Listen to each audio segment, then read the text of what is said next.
What if I told you that one of the richest cities on Earth, a place with the world's tallest building, man-made islands shaped like palm trees, and hotels so luxurious they have ATMs that dispense gold bars, makes almost nothing from oil? Yeah, you heard that right.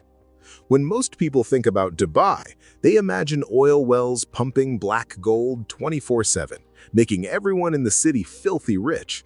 That image of a sheik sitting on a mountain of oil barrels while money rains from the sky. But here's the truth that will absolutely blow your mind. Oil contributes less than 1% to Dubai's total economy. Let me say that again, because I know you probably think I made a mistake. Less than 1%. So how does a city in the middle of a desert with almost no natural resources become one of the wealthiest places on the planet? How do they afford to build underwater hotels, flying taxis, and air-conditioned bus stops? Grab your coffee, because this story is wild. Let us go back to the 1960s. Dubai was basically a small fishing village. People traded pearls, caught fish, and lived simple lives.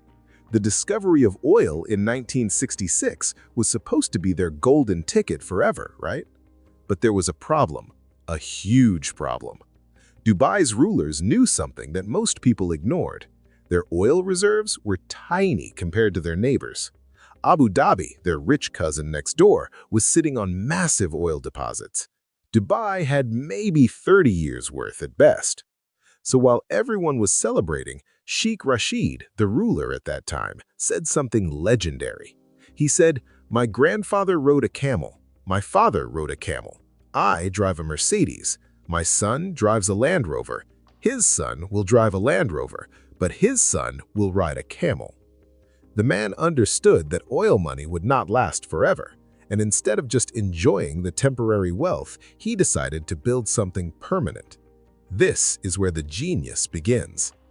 Let me introduce you to the first money machine, real estate. Dubai turned sand into gold, literally. They looked at their desert and said, "What if we just build the most insane properties anyone has ever seen? Properties so crazy that rich people from around the world would fly in just to buy them." And it worked. The Palm Jumeirah alone, that massive man-made island shaped like a palm tree, added over 500 kilometers of beachfront property to a city that barely had any natural coastline. They literally created land from the ocean floor. Today, real estate contributes nearly 30% to Dubai's economy. 30% from buildings and properties in a place that was basically empty desert 50 years ago. But here's the clever part. Dubai doesn't just build properties, they sell a lifestyle. They sell the dream of living in the most futuristic city on Earth. They sell Instagram photos and bragging rights. When you buy an apartment in Dubai, you're not just buying walls and a ceiling. You're buying the ability to tell people at parties that you own property near the Burj Khalifa. Smart, right? Now let's talk about the second money machine, tourism. Dubai welcomes over 16 million tourists every single year. That's more than the entire population of many countries. These tourists spend money on hotels, restaurants, shopping, desert safaris, and yes, those ridiculous gold-plated steaks that internet celebrities love to post about. Tourism brings in over $30 billion annually, and Dubai didn't achieve this by accident. They built attractions that make no logical sense but generate massive attention. A ski slope inside a shopping mall in the middle of a desert? Sure. The world's tallest building just because they could? Absolutely. An aquarium with sharks inside another shopping mall? Why not? Every single attraction in Dubai is designed to make you take out your phone, snap a picture, and show everyone you know. Free marketing from millions of tourists every year. The shopping malls alone are worth mentioning. The Dubai Mall is not just a place to buy things, it's basically a small city with 1,200 stores, an ice rink, a waterfall, and that massive aquarium I mentioned. People fly to Dubai specifically to go shopping. Let that sink in. People take international flights to go shopping. Money machine number 3 is something most people never think about: trade and logistics. Dubai sits at a perfect geographical sweet spot. Look at a map. Dubai is right between Europe, Asia, and Africa. About 2/3 of the world's population can reach Dubai within 8 hours by plane. They exploited this location like absolute champions. Jebel Ali Port is one of the largest ports in the world. Ships carrying goods from China to Europe, from India to Africa, from everywhere to everywhere else stop in Dubai. The port handles over 15 million containers every year. But they don't just move boxes.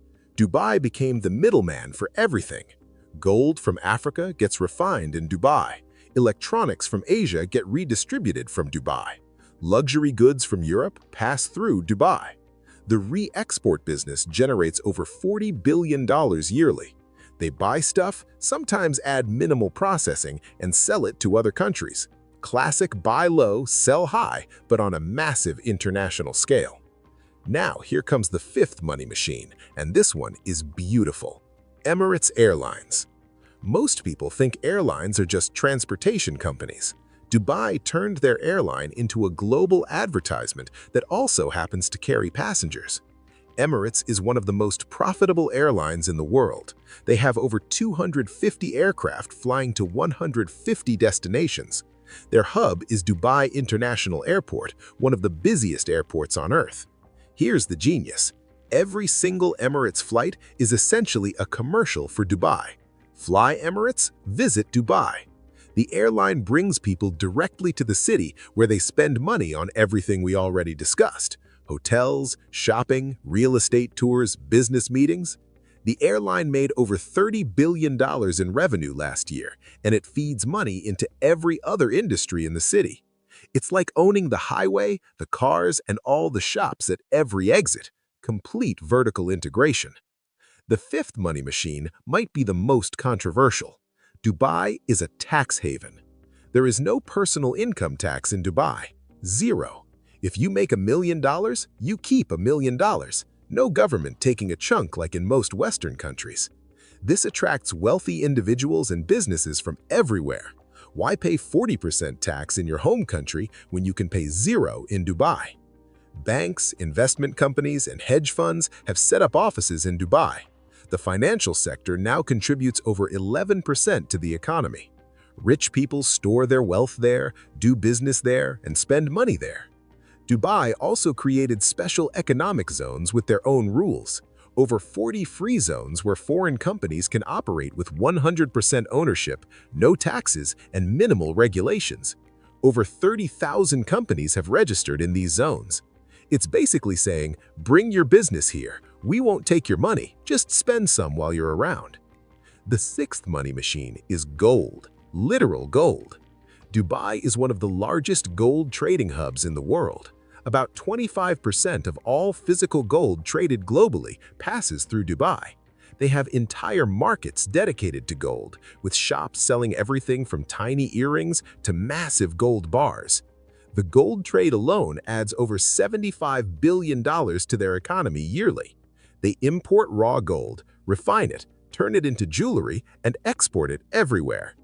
Walk through the gold souk market and you'll see more precious metal in one place than most banks hold in their vaults. It's overwhelming and slightly terrifying.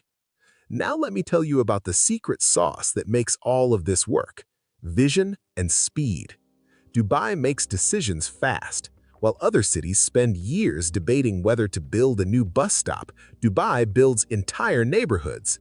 They announced plans for the Burj Khalifa in 2004 and finished it by 2010, 6 years to build the world's tallest structure. They also aren't afraid of crazy ideas. Flying taxis? They're testing them. Hyperloop transportation? They signed deals for it. Robot police officers? Already deployed.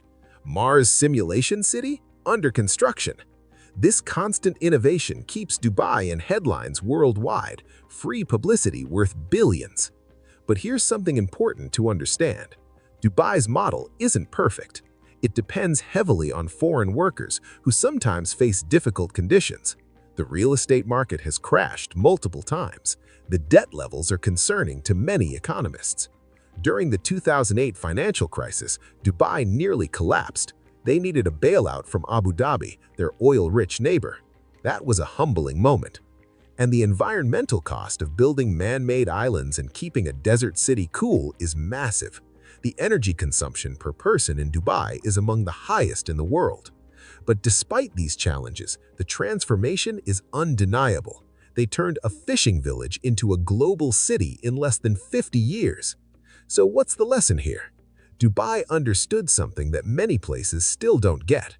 Resources run out, oil runs out, minerals run out. But strategic positioning, tourism, trade, and financial services can last forever if managed properly.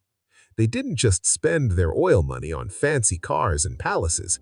Well, they did some of that, but mostly they invested in infrastructure, airports, ports, and attractions that would keep generating money long after the oil wells dried up. Today, Dubai makes money while people sleep, while tourists take selfies, while ships dock at their ports, while planes land at their airports, while gold gets refined in their facilities, and while wealthy individuals enjoy their tax-free lifestyle. The city is basically a money-generating machine that runs on ambition, location, and very aggressive marketing. Next time someone tells you Dubai is rich because of oil, you can correct them. Dubai is rich because they saw the future before anyone else did. They knew the oil would run out, and instead of panicking, they built a city designed to make money from literally everything else. And that is honestly worth studying, whether you agree with their methods or not. If you found this interesting, you should stick around because the next video is going to expose another economic mystery that will change how you see the world.